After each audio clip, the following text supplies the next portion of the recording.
With the Bretton Woods system, we also had the Marshall Plan. There was a fear following the Second World War. Europe had been completely devastated by war, and there was fear that communism might be very attractive to a lot of individuals who had been devastated by the war in Europe. So the Marshall Plan was a plan to rebuild Europe. The IRBD, which is now the World Bank, helped to distribute billions of dollars of aid to Europe that was financed mostly by the United States. The IMF also played a role. It mostly focused on European reconstruction, maintaining stable exchange rates and balance of payments regime. So essentially making sure that these individuals that these nations have healthy budgets, that they're not experiencing financial crises. Okay, and to the extent that they were running out of money, that they desperately needed money, the IMF then could step in and provide these countries with loans to help them rebuild.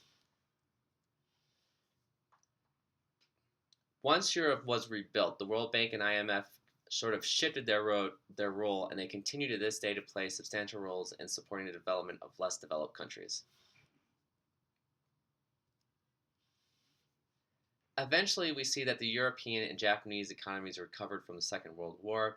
The United States was experiencing more competition in exporting its goods, and the United States, as we move into the 1960s, starts importing more goods than it's exporting. It can't maintain stable exchange rates. Part of the international arrangement was that the United States was going to maintain a steady rate exchange rate for it would exchange U.S. dollars for gold in order to maintain the stability of the international system. However, as the United States began importing more than it exported, it was no longer able to maintain this system. So the United States abandoned its dollar for gold standard, raised its own tariffs. Other countries then raised their tariffs in response to what the United States had done. And this clearly was a violation of the original GATT principles that were developed to try to encourage free trade. As we moved into the early 1980s, then we saw a global recession. We also saw, however, the fall of the Soviet Union in 1989. So that global recession became over as we started to incorporate many more new nations into the international economic system. So we had a new embrace of extreme liberal principles after 1989. The idea was that communism had been completely discredited. The market had proven itself to be superior to communist forms of governance, and there was a real embrace of the idea of neoliberalism, that the state should not be involved in the economy.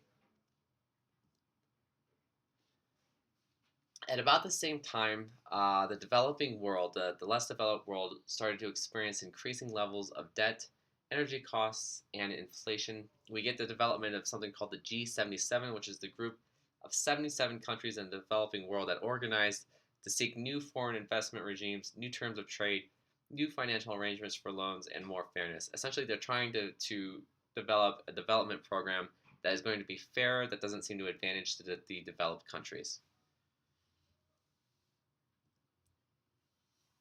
However, that agenda did not really end up working out. Instead, we saw the developed world push an agenda of what we're going to call structural adjustment on the South. This was also known as the Washington Consensus, and it was inspired by neoliberalism. Instead of, the developed world providing funds and assistance to the developing world, instead, the recommendation was on complete privatization, that the state should remove itself from the market in these developing countries as much as possible. So we saw the privatization of a lot of state-owned industries. We saw a lot of deregulation. We saw a lot of limitations for the types of laws and regulations that states could put on financial markets. And there were also strict limits on public spending for social welfare and something called austerity measures, which is essentially that state governments should reduce their budgets, slash welfare funding, and try to balance their budgets. The result of all of this was limited access to healthcare, education, and public utilities in the developing world throughout this time. And by 2000, it became increasingly clear that this strategy for development was really having limited economic success. Some countries, however, did experience dramatic growth with these neoliberal policies. One of the big problems with neoliberal policies, however, is that income gaps tend to widen. So the rich get richer and the poor tend to get poorer. The idea of trickle-down economics, that if the people at the top are making much more money, they're going to eventually reinvest in the economy. That's going to help everybody at the end of the day. That theory tended not to really work out in the developing world.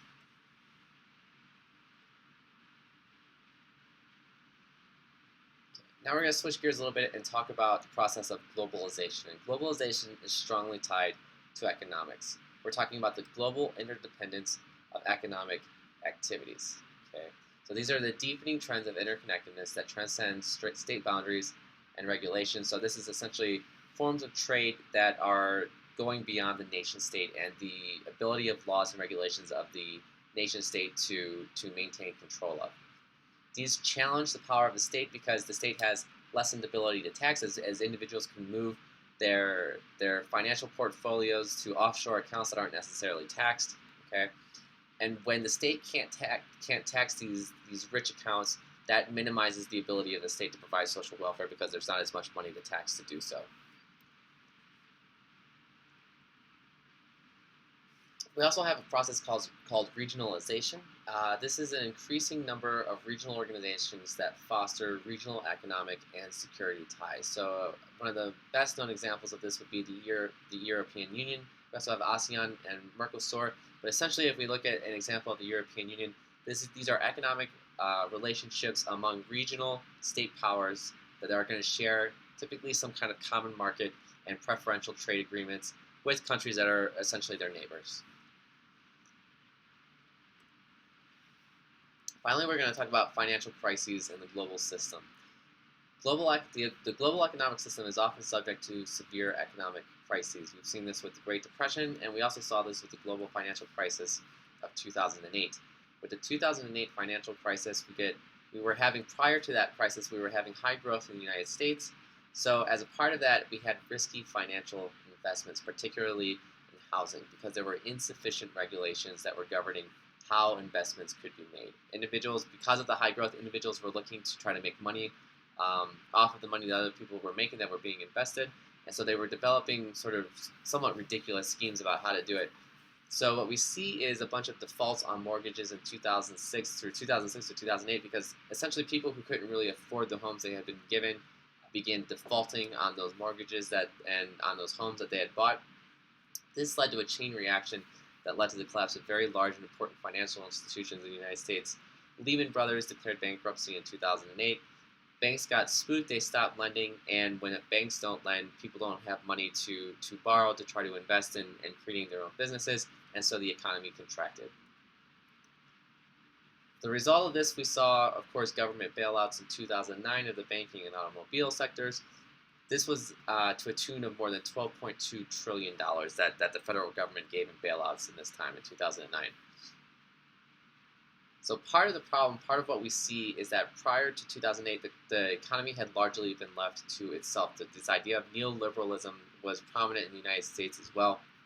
The economy was insufficiently regulated, which directly contributed to abusive practices in the financial sectors and led directly to the financial meltdown.